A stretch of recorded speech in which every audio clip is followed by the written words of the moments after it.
on your feet. It's the Rebel Hearted Radio Show, the perfect place to set rules, obligations, and expectations aside when you tune in and reconnect with your wild side. Meet your host, intuitive badass, healer, and coach, the original Rebel Hearted woman, Lisa Friedt. Turn imperfect action into traction and step fully into the power of who you are meant to be. Now here she is, the badass healer herself, Lisa!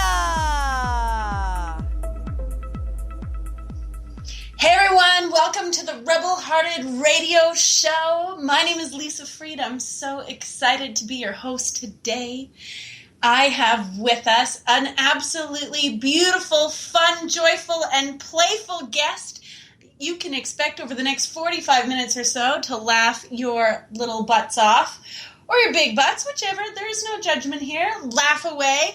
Alissia, Jayne, welcome to the Rebel Hearted Radio Show. How are you doing today? I am fantastic, Lise. Thank you so much for having me. This is going to be a blast. I've been looking forward to this for weeks. Oh, I'm so excited. What do you want me to call you? Because I typically will alternate between any one of your names and normally rest on the name Burger, but yeah. you get to decide. We'll let you choose today. You know what? Lisa, I would appreciate you going where your heart guides you to go. So, sister, I'm with you. You call me what you want, but let's try to make it nice, okay? Oh, for you, nothing but love for you, my girl. So, I'm so excited to have you here. Especially when I was launching my Rebel Hearted Radio Show, it was at the time that your book was just coming out, and it was super exciting, and I thought, oh, what a great platform that I could use to help my friend get more people to know about your beautiful book, God Flips Burgers. Can we talk about that a minute, and then we'll roll into what it is that you do and what you love, and we'll have some fun? Absolutely. I'd be delighted. And just for listeners, Lisa neglected to mention how much I paid her for this. Okay, that was a joke. No, Lisa, you're very gracious. So God Flips Burgers, that is my inaugural effort. It was released on December 11th of this past year. And really, it's short and sweet, folks. It wasn't intended to be anything heavy or tedious. I really wanted to write something that was practical and fun. And so really what the book is about is a spiritual journey that is guided by childlike innocence, play, and joy, rather than maybe some of the things that we traditionally think of, which might include things like, I don't know, stoicism or sacrifice, prayer, meditation. And please don't get me wrong, not that I don't think that those things have value, but I think that in the spiritual community, we have a tendency to take things really seriously, right? Like things get really heavy.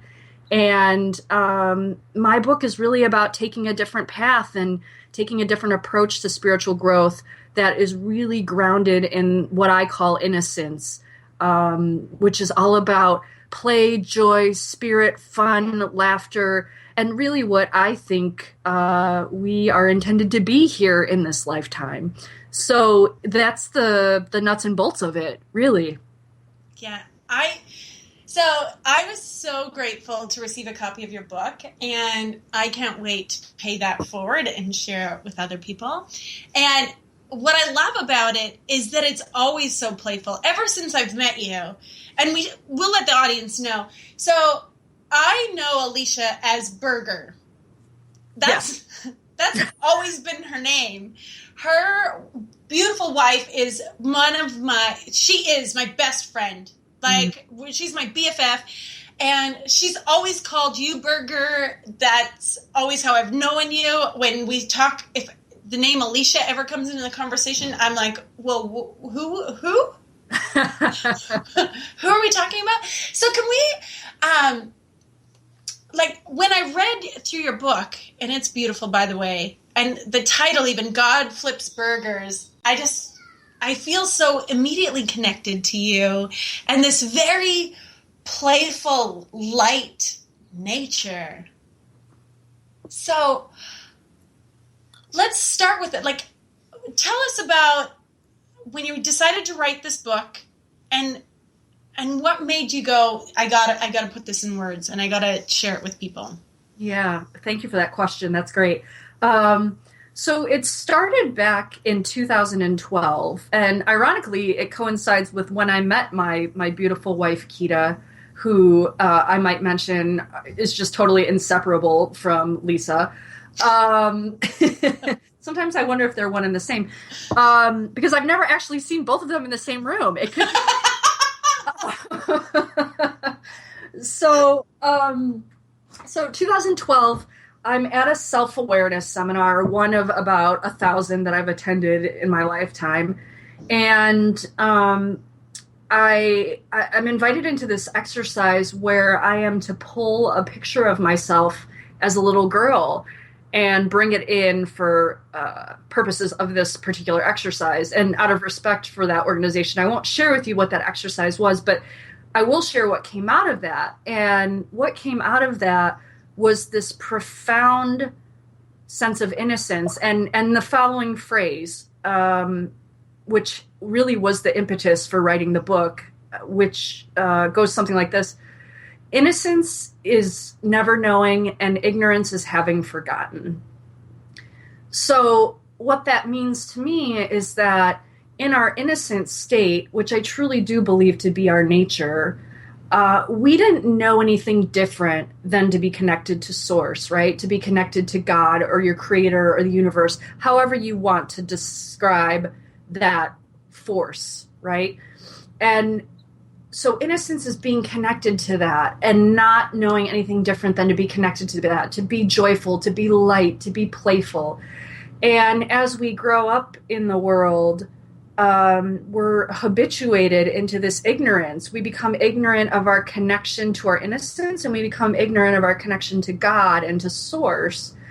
And so this process of deterioration begins, by which we forget and we get bogged down with society's nonsense and expectations, and we lose a sense of that lightness that we once had about us. And so truly that simple statement is what gave rise to this whole thought system, which then compelled me to put it into words, because the way that it transformed my life and the way that I approach day-to-day living and my purpose and my essence, I wanted to have the opportunity to share that with others. You'll hear me say this over and over and over during this call. I love this. I love this. I love this. Especially your talk about innocence and ignorance and the difference in that. That's been quoted now. Well, Kita and I have both used that quote multiple times in our multiple calls that we do. And I felt so comforted when I came across it reading your book. I was like, yeah. And when you talk about our connection to source, and that's just natural state of being for us. Yeah. One of the parts in your book that I thought that I felt was such a good reminder and so tangible for me, like I can picture it in my own being right here, right now, is you saying that you used to sleep, sneak out underneath the Christmas tree and be surrounded by the lights. And I love that. I love that. Yeah, I mentioned in the introduction of my book, and it might be my favorite line that I wrote in the book, maybe that I've ever written, quite frankly, and that was, I used to find God under the Christmas tree. Yeah. And I'll be honest, Lisa, I still do. You can ask Kita. It's kind of, well, she might call it creepy. I don't know. Judge for yourself. But even today, as an adult, during the Christmas season, I will come down when it's dark and turn on those lights and sit in silence. There's something that's always been very, very profound and comforting to me there. You don't get any judgment from me, because I love getting up early in the morning to be able, when it's still dark and when it's still quiet, and sitting and doing my journaling and my meditation right in front of the tree and just looking at how the different lights catch off the different ornaments and just the magic that lives there. Yeah, I'm with you, sister. I mean, there is something quite magical. I every year, I begrudgingly take down my tree for that reason. And I just think, why don't I just leave it up all year? You know, I think Keita would have a problem with that probably, but just a little. Just a little. She's not huge on Christmas, folks. She's not a curmudgeon or anything, but she's just not as enthusiastic as I am. It's hard to rival. But yeah, there's something really magical about that, right? And so I still connect with God. I still connect with Source there, and I'm grateful for that sacred space. You know, this year I started a new tradition with my daughter. So Delaney, or Deli, as you might have heard her referred to, is one of my greatest spiritual teachers. And I'm so grateful that she's called Earthside to be with me and teach me. And one of the things that we started this year is a new tradition. Aside from we didn't buy nearly as many gifts or anything like that. Our things were handmade or, just time gifted to one another. But we started, I'd wake her up in the middle of the night and carry her out and place her beneath the tree, and the two of us would, she'd stir and wake up and we'd be beneath the tree and tell stories and just enjoy that magic and that connection there. That's so beautiful, Lise. It's so, so beautiful. If only everyone would do that. You need that. I think we all need that. Maybe we need to pull our trees out and set them up. Can you imagine Keita's face when she got home today? Be like, what the hell is this? Well, I got rid of this thing. Burger and Lise were playing today, and look out. But no, Lise, this is great.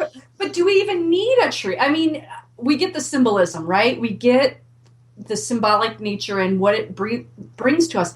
But how can we... Here's the question. How can we carry that notion, that sacredness of a tree with us all year round, every day?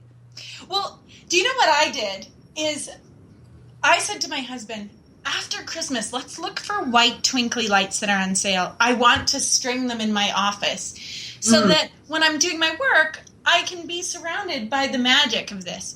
And one day I'm in the living room, and this is a little... slightly off topic from where we are. I'm in the living room, I'm working on something, and I can just hear bang, bang, bang, bang, bang. And I'm like, what the heck? Instead of yelling, thank goodness, because my normal nature would be to yell out towards my husband and ask him, maybe rudely, what he was doing to disturb my peace. And I come into my office, and he has decorated one entire wall with white twinkly Christmas lights. So I have them here with me, always, in my very sacred space. Love that. Yeah. But what are some other ways? What other ways could we bring the magic of the Christmas tree with us? Great question again. I think there are just infinite ways that we can bring that forward, and I really think it is an individual journey, but some of the ways that I found, and Lise, you know this to be true about me, I love jumping on sofas. I'm so glad you brought that up. Okay. And it doesn't have to be sofas. I mean, I could jump on a bed just as easily, although it is a little bit more difficult when you have low ceilings and a Tempur-Pedic. However, hotel rooms tend to work really, really well for this. But I derive such joy from jumping on sofas. In fact, this is a true story. So Christmas morning, tradition is that we always go to my parents' house and we open gifts with my family. And this year, one of my Christmas gifts from my dad was a train set. And not just any train set, but a Rudolph the Red-Nosed Reindeer train set. And people should know I am a little bit of a Rudolph fanatic. And by a little, I mean a lot. So he bought me a train set. And I was so excited because, A, it's Rudolph. And B, I don't have one. And C, when I was a little girl, my grandfather had a train set. And I used to think it was just the coolest thing. So I get this train set and I open it up, and I think my eyes were probably the size of saucers. And I, without thinking, without hesitating, jump up on my parents' sofa and start jumping up and down, screaming, I have a train set! I have a train set! And my younger siblings and my sister's boyfriend and Kita and my parents are looking at me like I've lost my mind, right? Because and the dogs who were on the couch have now jumped off because I've just like bucked them, right? and I've gone berserk. But I get so overwhelmed with joy. And so when I say maybe I could possibly relate to Tom Cruise's behavior a la Oprah several years ago, perhaps for different circumstances or different reasons, I mean, truly that brings me joy just to move. And how many people, Lisa, are not able to do that? Well, exactly. I remember when you were jumping up and down on, and you say sofa, I say couch, whichever. Mm-hmm. We can say Chesterfield and split the difference. Right. Potato. Right. No big deal. So I remember Kita was like messaging me, or we were on the phone, likely we were on the phone, and when you were jumping on the couch and doing a video, you were going to make the video of you jumping on the couch, and I was like, we got to tweet that out, and hashtag Oprah, and hashtag Tom Cruise, and make this go viral. More people need to be jumping up and down on their couches today. It would solve the world's problems. Totally. Do you jump on your couch? Well, you can say sofa. I jump on mine.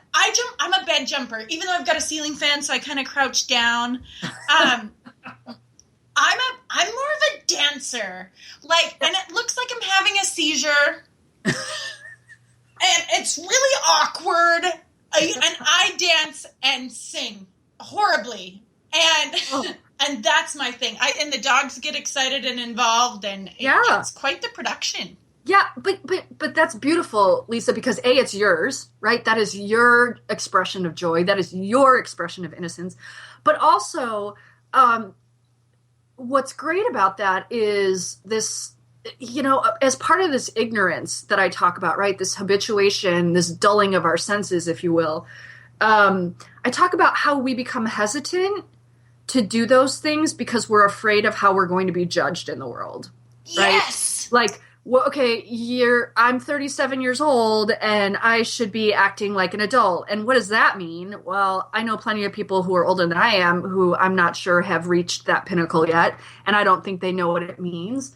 But I do, society can be so oppressive, and we learn these things about how we should be proper or manners or again, we should take things really, really seriously. And so therefore we can't have spasmodic fits of dance or horribly out of tune singing or jumping for joy on a sofa because it's not adult-like. It's not mature. Well, if that's what maturity is, I tell you right now, I profess to you, I don't want any part of it. The only thing I want to be mature are my savings bonds. Thanks very much. Thank you, my dear. Wholeheartedly. I agree with that. But it's true, our society has become so oppressive and so serious. And I don't know why that is, aside from the only thing I can come up with is that we have just repressed our innocence to a point that it is suffocating, but I maintain that it is screaming to get out. Screaming! Yes! I read once, and I'll probably butcher this, but that's okay. Because if you're judging me, you're listening to the wrong radio show. Hang up right now. No. Not you, Burger. Stay with me. No, I'm with you. The only thing that we should take so seriously is not taking ourselves so seriously. There you go. That's the only thing. And I'm sure that it was spoken by a monk in a much more poetic way. But come on. Mm. Life is short, And I talk about my daughter who's 5 3/4, right? Yep. Last summer, she said to me, it was hot. It was in August, and it was hot. It was a hot day, and we were going to go down to the river. And she was kind of feeling sad. I don't know, there was a play date gone wrong or whatever, and she was stuck hanging out with her mom or something. And I said, well, why don't you dress me? You can choose my outfit for today, and we'll go out. I'll wear it all day. And so she chose my Fresh Prince of Bel-Air leggings, which are really, well, loud, and neon, and then this blue and green horizontal striped tank top, and then she chose a bikini that was like equally loud that I wore over top of my clothes.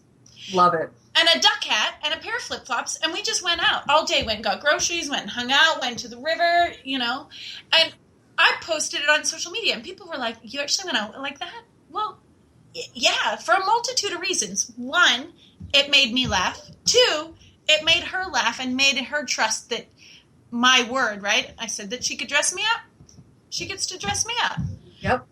And it made other people laugh. Like, they would bust a gut watching me go walking through the river, throwing the ball for the dog, and walking through the mall and stuff.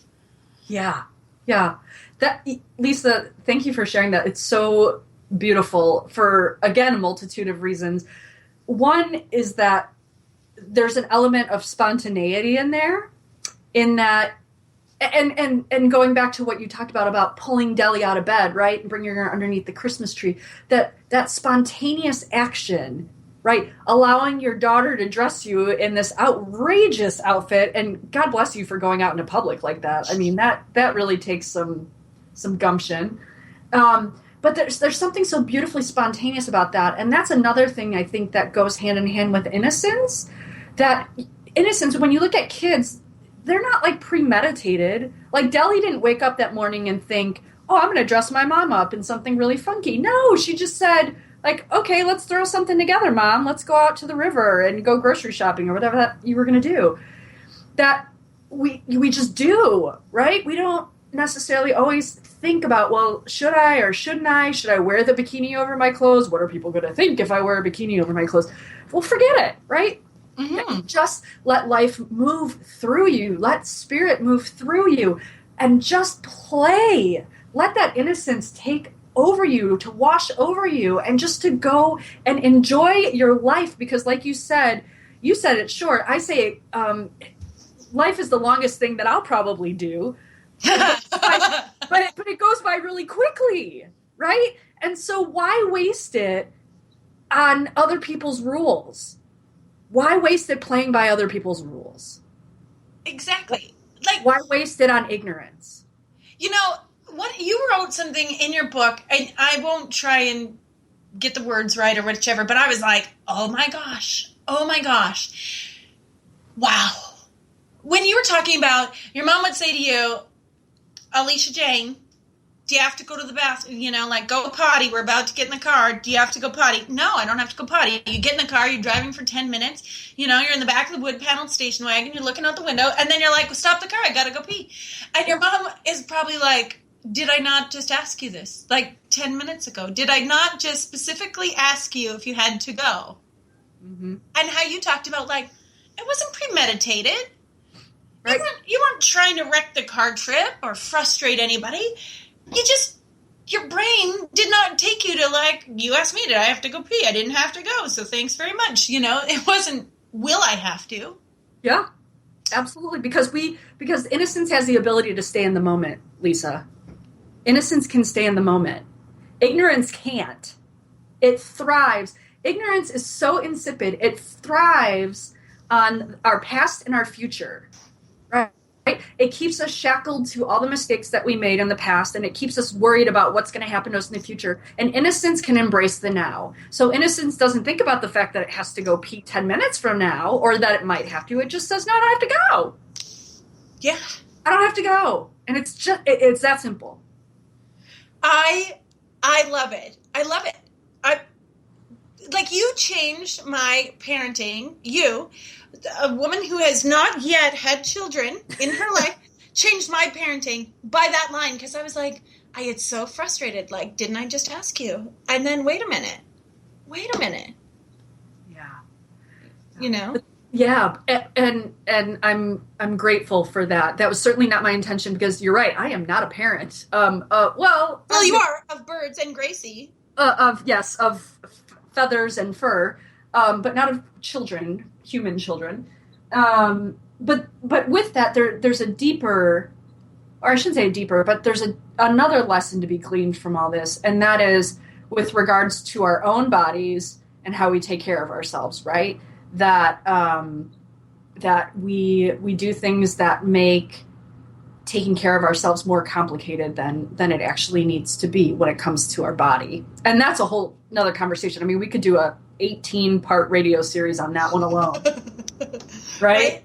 Make sure that you're drinking water and everything like that. Staying hydrated. Yeah. But sincerely, people think, well, okay, yeah, everybody knows that. Nobody ever, I shouldn't say nobody, but how many people actually do it? And then we don't think about spiritual implications of that. We don't. Mm-hmm. Think about it. If we stop to think about it, a body that is not functioning well, that is consistently under stress and undernourished and dehydrated, is that going to be a body that is going to be a strong conduit for spirit to work through it, for innocence to work through it? No, absolutely not. No. And so we have to take these things to account. Like, if we really want to inhabit this space of innocence, and we really want that connection to God or spirit or creator or universe, whatever your term is, then we've got to take this stuff seriously, man. Like, we've got to really sit down and look at, okay, top to bottom, what am I doing? How am I choosing? And what is the implication of that? How is that impacting my ability to be connected? So my question for you is this, because, well, it's what bubbled up, so that's what you get. All right. Are you a planner? Like, do you work well with a very regimented plan, or are you more spontaneous and free? I almost said free-based, but I'm not talking heroin or anything like that. Thank you for that clarification. Just in case listeners are like, oh, did you know their only takeaway? Burger? That heroin thing? Wow. So do you find yourself functioning well with a plan, or are you more spontaneous? Yeah, great question. I think I really try to stay away from black and white, even though it's my go-to in life, it seems. I'm working on that. So I would say it depends on the situation, right? So I'm a divinity student right now, and so with regards to homework and studies and the 100,000 pages I have to read a week, I have to sit down and plan that out for my week, because otherwise, without that structure, it won't get done, right? That being said, I always try to allow for time where I can be spontaneous, right? So that almost sounds like a structured spontaneity, and maybe it is. But I like to think that I maintain a nice balance of both, because there is a necessity in life to have some element of structure, right? Because otherwise it would just be anarchy and chaos. But at the same time, I need time to play. I need nights where if I decide to get up and go see a movie, or to have a spasmodic dance party with my birds, that I can do that because I'm not overburdened by planning things out. So it's a little bit of both. I love when you're talking about planned spontaneity. Are you familiar with Brendon Burchard? I've heard the name. I don't know much of his work. Okay. So Brendon Burchard has been somebody that I followed. Well, he's one of the very few that I actually follow and pay attention to what he's doing. And he hosts a program called High Performance Academy. And it talks about, really planning out your day, really being structured, and knowing that you're going to accomplish these three, what are your top 3 goals? What are the top 5 things that you need to do to move those goals forward? What targets are you going to hit before you allow for freedom and spontaneity to come into your day, right? Mm-hmm. And he's like, you hit those, and lots of people will be like, oh, no, I'm too spontaneous for that. But he's like, by having that structure in place, it allows me to be more freely spontaneous without being burdened by the feeling of I didn't get enough done today. Oh my gosh, I should probably be doing this and this and this and this and this and this instead. and having the 17 items on your to-do list. No, you don't have that. It's what's my priority. It looks like this. Boom, I've got that done. Now I can do whatever I want to. And if that means write another list and follow through with it, cool. Or if that means you're going to go skydiving with your birds, that's cool too. If you're from PETA or PETA or however you say it, like, I am not suggesting that is a healthy, safe, fun practice to do with birds, but no, it certainly wouldn't be. I think Brendan certainly has the right idea there. And here's the other part of it too, is even if I make a list, I reserve the right to scratch that list at any point in time. I reserve the right to spontaneously just say, the heck with it, I'm going to go do something else entirely. Ball it up and toss it to the trash can, yell 2 points, and then dance on out and do what you wanted to do. Totally. So it's always an active negotiation, right? Like, you're in the flow and you make these choices. There's a lot of freedom in that. And again, I think that freedom draws us back into innocence very, very effortlessly. Yeah.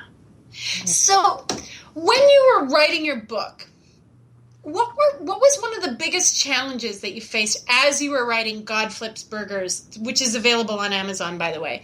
And we'll get to that, but I just wanted to plant that seed. What was one of your biggest challenges when writing the book? Oh, goodness. That is a really complicated question. You're welcome. Yeah, thanks for that. I'm like, great. You sound really, really poetic in this moment. I would say there were a lot of challenges. Time was one, certainly because I was working full-time at that point in time. So making the time to write was occasionally a challenge. And just having this abundance of ideas in my mind, in my spirit, in my soul, in my heart, and trying to translate those into words, that was challenging too. And then, of course, just developing a structure, how I wanted to tell the story. Because, Lisa, I think as you can attest, this book is written in a way that's kind of unique for a quote-unquote self-help book, in the way that it's presented. So coming up with a structure that I think was unique, that would reach people, that people could relate to, and that would hopefully draw them back into a place of innocence. So I think some of the challenges were multifaceted, but in terms of the content has always been on my heart. That I'm certain of. It was just a matter of putting words to it. And when I would sit down, and just like anything else, when we get into that flow, it becomes effortless. And truth be told, I wrote the first draft in 6 months. And from what I hear, I've never written a book before. I hear 6 months is pretty quick. So not good or bad. It is what it is. So yeah, I didn't find the process actually to be all that painful. In fact, I think it was pretty cathartic in a lot of ways. I just have to tell you that you're like my fucking hero. That you write this book, and I remember, like, as it was going through, like, because we've been friends for most of this time, right? Yeah, totally. Writing the book, and then, like, I'm going to sit down, I'm going to do that. And then you did it. You sat down and you did it. And then it went to editing and everything like that. And then your book launch and all that stuff. And I remember thinking, like, dude, I know there's a book that lives inside me, and I'm too scared to even sit down and look at it to see what there might be for information to even come out. Yeah. You know? Yeah. Well, and let's be clear about this. Writing the book was the easy part. It was getting up the gumption to share it with the world. That was the hard part. So people should know, and Lisa, I don't know if you recognize this or not, but I sat on the book for a year. I sat on it for a year and did nothing with it. And why? Because I was scared shitless. I was scared of being judged. I was scared of how it was going to be received. Again, as I mentioned before, I'm in graduate school, a divinity student at a really high power institution, and I thought, I'm studying religion and theology, and then I'm going to release this really playful book that people are just going to look at and be like, well, she's not serious about her studies. I mean, I had to battle through a lot of fear. How would I be judged? Is this any good? Is this good enough? The same old boring nonsense that our self-talk feeds us. Hi, ignorance. Hi. I really, it took me a year to battle through that, to finally say, okay, Alissia, enough is enough. You put your heart and soul into this book. However it's received, it's meant to be received. Of course you're going to have critics, but you know what? You have critics now. Yeah. And a damn thing. So what does it matter? What does it matter? And so that was the hard part. That was the hard part, was getting over that fear of how it was going to be received or how I was going to be judged. And I can sit here today and say, regardless of how people are reading it or how it's being received or whether it sells, 1 million copies or 100 copies, that I'm proud of the fact that I frickin' did it. That I did it. And that from what I've gleaned from some people who have read it, that it's made an impact. And what more could one person who aims to serve ask for? Well, yeah, that's what gets people up out of bed in the morning, right? To be of service. Absolutely. Or at least I would hope so. I hope so. So I've read it. I haven't quite finished it. I'm reading it. I am loving it. And when you're ready to order your copies, I'm going to order some more from you as well. But how does it feel now that it's released? Now that it's launched, it's put out there, people are reading it, you're getting some feedback, you're seeing some sales. How does it feel now? It's exciting. But I'm going to be honest with you, Lisa, in that it's kind of like anything else.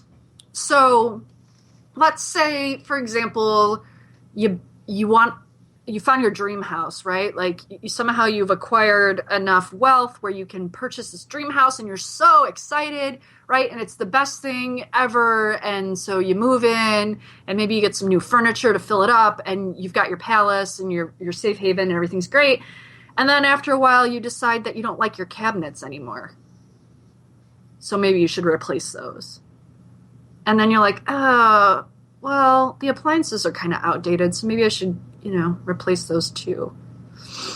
So that's just the way that we work, right? Like we crave things, we desire things, we go after things, we get them, and then we're kind of like, oh, that's it?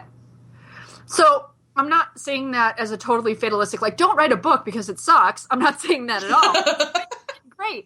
But what I do want to say is like that, it's a book and it's out there and I'm extremely, extremely grateful for it. And yet I'm the same burger that I was before I wrote it. That I'm still the same person. It's just now that I put some things to paper that people can buy. So it is exciting. And I'm extremely, extremely humbled by it. Have some things in my life changed as a result of having written a book? Absolutely. But by and large, it remains the same. And I don't think that's necessarily a bad thing because it shows me that really the external doesn't really matter. It doesn't matter. It's what we carry inside. And what I carry inside with me and will always carry with me is Burger. Absolutely. The lover of clowns. So can we bring up clowns for just 1 second? Because this, Yes. I'm flipping through the book, and then there's pictures of them. And I've never had a bad experience with clowns. I don't know if it's like, thanks to Stephen King, I might not love them quite as much anymore. But you legitimately love clowns. Totally. You're so weird. I am totally weird, aren't I? I am freaking bananas, no doubt. No, I do. I have since I was a little girl. I was never scared of them. I never had a bad experience. I I don't know if I've ever watched the entirety of it, and I don't really have an intention to do so. But I did. I loved clowns. They were plastered all over my walls. People, again, might say it's creepy. I had this stupid Raggedy Ann mask, and if you get a copy of the book, you'll see a picture of it in there. I used to wear it every single day, and my parents were like, "What's wrong with our child?" You know? Like, Yeah. why is she always dressing up like this? I was always in costume. I told them when I was 5 that I was going to run away to clown college because I wanted to be a clown. Again, like, they're so goofy, right? And they get to dress up in the equivalent of, your Fresh Prince leggings and bikinis. And they just get to goof around. And they get to create whoever they want to be. And again, that's something I think innocence does for us, and ignorance doesn't. Ignorance shackles us to, we have to be a certain way, and this nonsense that we can't recreate who we are once we've, quote unquote, established who we are. Yeah. So I don't particularly, like, I wouldn't buy porcelain clowns or ceramic clowns or whatever, all the clown, like, I would be a little creeped out if all of a sudden I came home and you had visited and had covered my bedroom in clowns. Well, Chris, now I know what I'm bringing you. Right? And Chris would just move out. He'd be like, fuck this. But I dress up often. In fact, if I didn't have a meeting that I was going to right after this, I was going to dress up with my mullet wig and everything like that so that I could really be ready for this conversation with you today. Love it. I wear duck hats and dragon lady hats and go tobogganing, and one day changed my face paint at least 3 times because I could. Right. So I love that the fact that innocence allows us to recreate ourselves over and over and over again in a very playful and spiritual nature, Yeah, yeah. I mean, let me ask you, Lisa. I mean, do you feel connected when you're rocking out in your mullet wig or you're tobogganing? I mean, can you feel spirit at work when you're playing? Absolutely. Absolutely. And what is your perception of why that is? I like to think that when I'm in play, right, whatever that looks like, and for me it can be very extreme, come hang out with me for a while, I'll show you. It's that that's what I'm here to be, is me, all of me. And if that means that I'm goofy and loud and I want to wear wigs or wear crazy makeup or do whatever, then that's what I'm here for. Part of my purpose is to remind people that you can go out in public however you want, and people can laugh at you, and you can say the wrong thing and look funny, and that would be okay and fully accepted.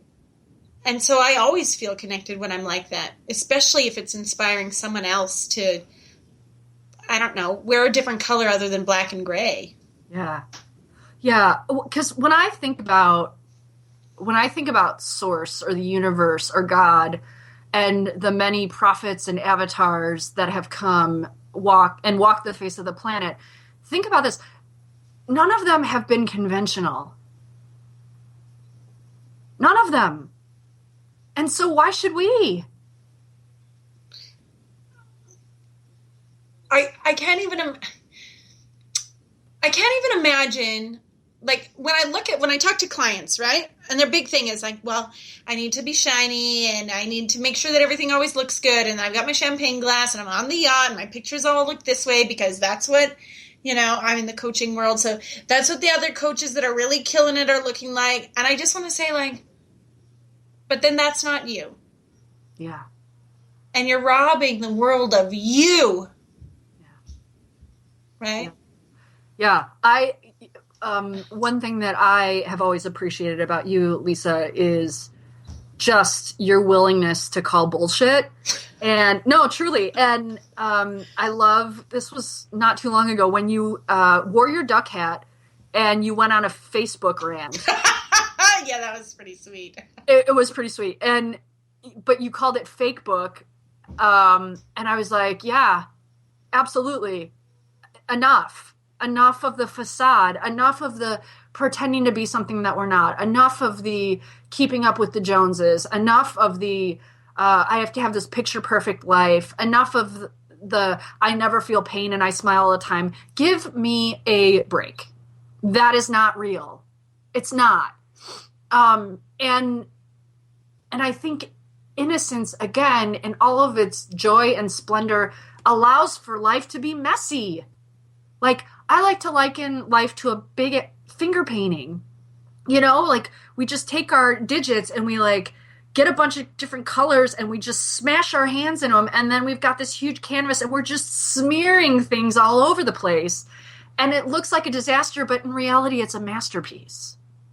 Exactly. What were you talking about in your book? You talked about God made this, but he also made dirt. You're allowed to get messy. But I can't remember what you compared it to. All I remember was like, dude, I want to put my feet in some mud. Yeah. Yeah. No, I mean, because we're always talking about like God did, for example, the Sistine Chapel. Right. That's insanely beautiful. Just iconic. And that is gorgeous. And God helped create that, right? Was moving through as Michelangelo painted that ceiling. But God made dirt too. Like, it's not all pretty, people. It's not. And that's cool. Like, we should embrace that. How much more freedom is there if things can get messy and we can be dirty? Like, I'm sitting here talking to you right now. I'm in a freaking pink, ratty ass bathrobe with blue sweatpants on. And, like, I look like a train wreck. I don't care. Like, that's just how I want to be. And so be it. It's like, I don't have to, like, this morning I was wearing a rockin' outfit and I had my Elvis glasses on and, like, I had a whole thing going, and that was great for the moment. And then I came home and I was like, no, I'm over it. I'm ready to retire into my ugly bathrobe. But there's freedom in having the ability to choose that and not always having to be a certain way. Exactly. Yeah. This has been so much fun chatting with you, and yeah, time just flew by. I love that. I love it when we're playing. I know, love it too. Love. What is one thing that you can tell us that you want, like, if they only could listen to the last 2 minutes of this broadcast, what would you want people to hear and take away?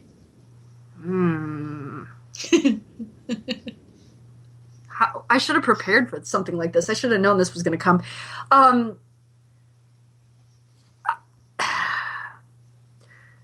Innocence is our birthright. Joy, play, fun, laughter, levity, activity, creativity, imagination, spontaneity. It's all our birthright. And if you do anything, if you glean anything from this conversation, it is, don't be afraid to claim that it is there and it is waiting desperately. It is craving for connection. So take it up. I challenge you to go out and do something that is totally out of your character and have a blast doing it. Because that's where life happens. That's where we are invigorated and we're connected with source and innocence. Go live your life and do it joyfully. Amen. Woohoo! I can applaud that. Yes. So God Flips Burgers, it's already released. It's out there. People can find it where? Absolutely. So it is on Amazon. Again, the title is God Flips Burgers. But if you want to see some cool stuff, then go to my website, which is www.godflipsburgers.com. Again, that's www.godflipsburgers.com. You can order a copy there, and you can also see some amazing testimonials that I've received from New York Times best-selling authors, including people like Marcy Shimoff and Janet Atwood. And you can also see some really funny pictures of me as a little young innocent burger, which tickle me to no end. So either one of those methods is great. There's also a Kindle edition available on Amazon if you're interested and you're not a page turner. That is also out there for your perusing and enjoyment. I love it. So I highly recommend going to godflipsburgers.com just because you get to get another flavor of burger while you're there. Why not, right? Yeah, absolutely. And I believe that the official book trailer is on my website, which is actually really, if you have a minute and 30 seconds or whatever it is, it's kind of fun to go down memory lane with me. So if you want to do that, play a little bit, I'd invite you to do that as well. Heck yeah. I'm going to check it out right as soon as we're done. Well, okay. Absolutely. So I wanted to share one more thing. Like, I absolutely love my conversation with Berger, or Alissia Jayne, as we might have introduced her, to kick off. But I believe in ritual and play. And I start every single one of my shows this way. You guys don't get to see it because it's audio and not video. But I always light incense and I light my candle. And I often, especially during a show, I will light some Palo Santo and allow that to drift through the room. And I love to pull cards for each show. Yeah. But a friend of mine gifted me this. She made me a custom set of runestones. And I've been looking at them. They've sat over there by my altar for 2 months now. I haven't picked them up and played with them. But today was the day. So instead of pulling cards, I pulled a rune. All right, I drew a runestone for the listeners and for all of us, and to just kind of put a very nice closure on this call. And the one that I chose is called Dawn, and it talks about intuition and the light within. And I thought, how perfect for this conversation that we can connect with that light within, that innocence, that sense of play, that joy, that connection to source, spirit, God, goddess, universe, and just really soak in that today. That's beautiful, Lise. What a profound closing. Thank you for that.